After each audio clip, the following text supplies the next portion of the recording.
มาสูงพี่น้องผู้ปันแห้งสื่อข่าวแซนมีเดียเขาดังเสียงนะครับเนาะเมื่อในก็เมียนงานในวันที่8เดือนตุลาคม2565นะครับ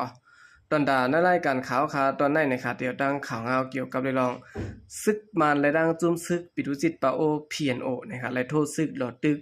ซุ่มลุกพื้นตีวันน้ำอุ่นและพนังซึกมันเขาแนวเฮอร์มินปล่อยหมากขาปากปองลงใส่นะครับเดี๋ยวดังข่าวเงาในเซลก็มาฝากตอนปันพี่น้องเขากว่านะครับในหัวเรือนมีในซึกมาและดังจุ่มซึกปิตุจิตปาโอ PNO และโทษซึกจูตั้งวันน้ำอุ่นเสียมก้านนะคะลาเลียวกองลงยื้อสายแลเอาเฮอร์มินจะในปล่อยหมากสักดินวันน้ำอุ่นเจเวงยางหวยโฮมบารังดินเจเวงภายขุนจึงได้ประจันนะคะในวันที่6เดือนตุลาคม2565ในของสีซึกมันโฮมดังจุ่มซึกปิตุจิตปาโอ PNO เขาโทษซึกหลอดตึกและ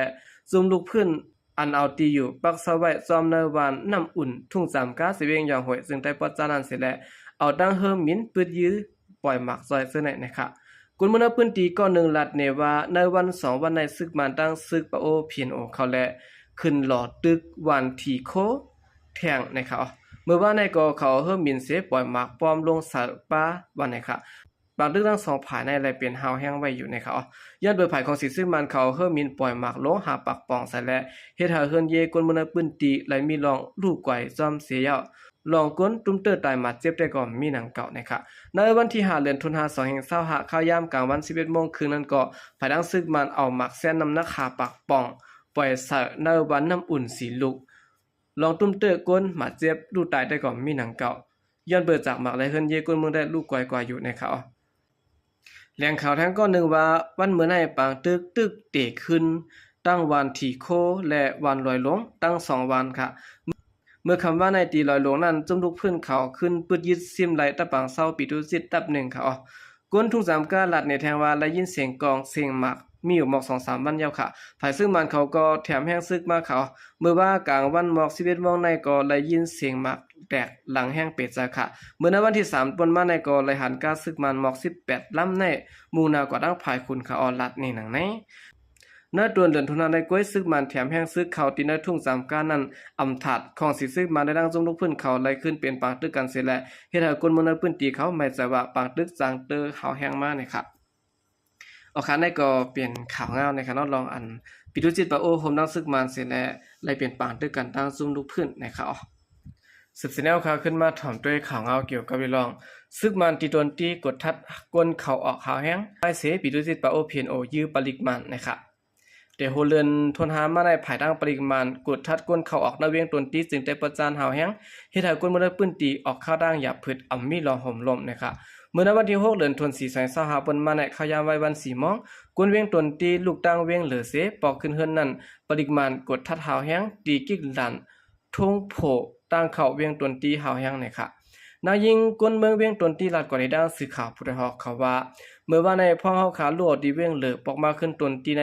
ซึกมาในดังปริมาณเขาไปกดทัดดีตรงโผหาวแห้งค่ะเอกเสือเสียงอย่าเสียงลงค่ะถามว่ากว่าแล้วมากว่าเฮ็ดสังจะในเหลือสินั้นทัดหมายพัง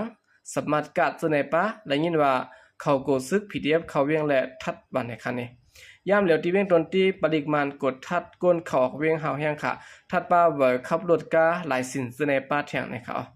สังว่าเขาที่เงียบไหลก้นอ่ำมีใบขว้างขับรถเสขับรถกว่ามาอ่ำนั้นยึดไหลรถกาอ่ำมีขวัญหลายสินเสน่ในซึ่งเขายึดเอารถกาหลาย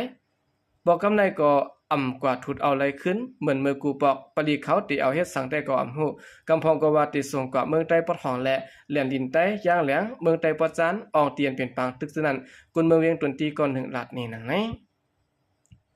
กูปอกรถก้านเงียบปริมาณตีเงียบฉะนั้นเอาเงินกอดถุดเอาขึ้นตีโค้งปลิก1ลำละ30ถึง50แสนเปียก็ไม่ได้ก่ออำไรค่ะรถคงฉะนั้นได้ก่อเพราะว่ามีเบอร์หลายเสียนขับรถไหนกอดถุดขึ้นตีโค้งปลิกก็ไหลและก็ได้ก่ออำไรยาวค่ะยินก้นได้ปอกลาดว่า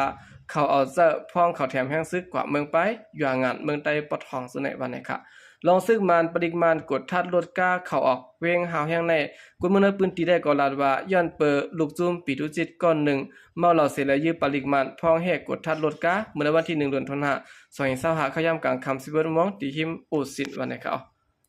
กวนใจในพื้นที่ก้อนหนึ่งหลัดก็ได้ดังสื่อข่าวผู้ใดฮอเขาว่าพ้องปาลิกแค่กาอ่างกดทัดซุ่มซึกปิตุจิตเก่าก้อนหนึ่งเมาเหล่าเสขึ้นตอบเทียงพิดหม้อกันปิตุจิตเก่านั้นหลักกองยืดสายปาลิกมันมาเจ็บถึงดีไลส่งห้องยาปิตุจิตนั้นได้ก่อยาขังไว้ที่ห้องปาลิกเมียวมากลางเวียงตนตีวันไหนค่ะที่เวียงตนตีในอ่ำกาตีกิกทงโผกวยมือหนังตีศิลักเส้นตังลูกเวียงหัวโปงเขาเวียงตนตีตังลงพระสุรมุนีเส้นดังเลเวงผ่ายออกตังงอกตีหิมลุมสภาหิมลุมข่อยควาเปแหลงเหนือเส้นดังลงกลางเวียงหิมกัดโอเซนหิมห่างแผ่นดินหิมปั๊มน้ำมันปีโอซีและหิมปังปอยคงไพมินเจียมจะในก่อปรากฏทัดเมื่อหนังตีกิกหลานตั้งเขาออกเวียงเมืองปอนก่อซึกมันปรากฏทัดลดก้าอ่ำมีเบอร์ขวัญเสื้อในเขาเอาคันได้ก็เป็นเงาลายตีเวียงตนตีในคันนอกก็แปลว่าจุ่มผ่าด้านของสิ่งซึ่งมันเขาเนี่ยจุ่มซึกปิดุจิตปะโอนะครับยือปริมาณแหละมือพองต่อเหลียวในเลยกดทัดเท้าแห้งนะครับสืบสินเอาขาขึ้นมาถ่อมด้วยข่าวเงาเกี่ยวกับเรื่องก้ากุนตาลัดเลียนลินใต้แขตีหมูเจไล่จ่ายเงินขอนตีซึกมันนะครับเดี๋ยวในวันที่1ต่อถึงในวันที่5เดือนธันวาคม2025มาในผู้หับการในห้องการภายเก็บขอนตซึกมันกุ้มกำเซินปฏิกิริยาจ้างเพิกพักดูคามเลียนลินเมืองเขตเมืองใต้กึ่งกลางเรียกลายปักเบิงเสยแลเป็นเผาอ่ำปันก้าลัดผ่านคามพักดูเลียนลินจ้างเพิกเวียงหูเจจึงได้บ่ทองนะครับในวันที่6เดือนธันวาคม2025ในเพราะว่าเป็นรถก้าอ่อนต่างกวนได้ก็ปันคามพักดูเลียนลินจ้างเพิกอยู่เสตะเพราะว่าเป็นรถก้าต่างกุนได้ก็อ่ำปันลัดผ่านง่ายๆใจกว่าซื้อหมายคิวตีห้องการภายเริ่มได้และภายจัดการโคกุนเข้าออกเมืองอ่อนตั้งก่อนสั่งปันดัดเฮ็ดให้เจ้าก้าไหลป้าหึงรถกระด่างกุนซ้ำต่างมาเนื้อปลาและผักเขียวเฮ็ดให้เจ้ากุนรู้ซุ่มในและกวนหมู่เจก้อนหนึ่งรัดกว่าด้านสื่อข่าวผู้ดาวเขาหนังแน่เมื่อปนมาในกาต่อต่างโคกุนผังเมืองมันมีสุนหลายคำเรียนดินพักดูจ้างเพิก1วันละแต่50ลำเสียดายามเดียวตีพักดูจ้างเพิกในขาหับการคุ้นภายในเมืองใต้เมืองเขตดัง2ภายปันขว้างลัดพักดูเรียนดิน1วันละ1ภาย20ลำกวยนะครับย้อนเบอร์ขาหับการคุ้นภายได้ซึกมันกุ้มกำย้อนเงินกาต่อโคคามพักดูเรียนดินและเฮ็ดให้เจ้าก้าเขาอ่ำเลยเงินนำตอนสั่งแต่เหตุการณ์หากินเล่งต้องหยาบกินเสียและเหมือนกันตั้งกลุ่มและเหตุการณ์หาปันขาหับการคุณเขากล้วยไหนเจ้าก้าโคกุนคามแดนดินที่ในเมืองเขตก่อน1ลัดในหนังไหนย่ำเหลียวที่พักดูคามแดนดินเมืองใต้เมืองเขตที่เวียงหมู่เจหลานสร้างเพิกหลานพักดูนั่นต่อกิกในมีศูนย์ต่อเครื่องจักรและเครื่องไฟฟ้าเจอในคามแดนดินเป็นตั้งการกล้วยเสร็จและโคกุนกินแย้มได้ต่อแต่ปั่นต่อขามอิดออดกล้วยวันนะครับเอาคันได้ก็เป็นเงาลายนะครับลองก้าขายซ้ำแดนดินใต้เขตนะครับเอาค่ะกำดื้อสุดในก็ยินจมนับยามกุมมันถึงปีนเอาผู้กำเทียมปัญญาเขาดังเสียงอยู่ค่ะยินจมนับยามยามเสข่าวใจก็เดียมาส่งค่ะ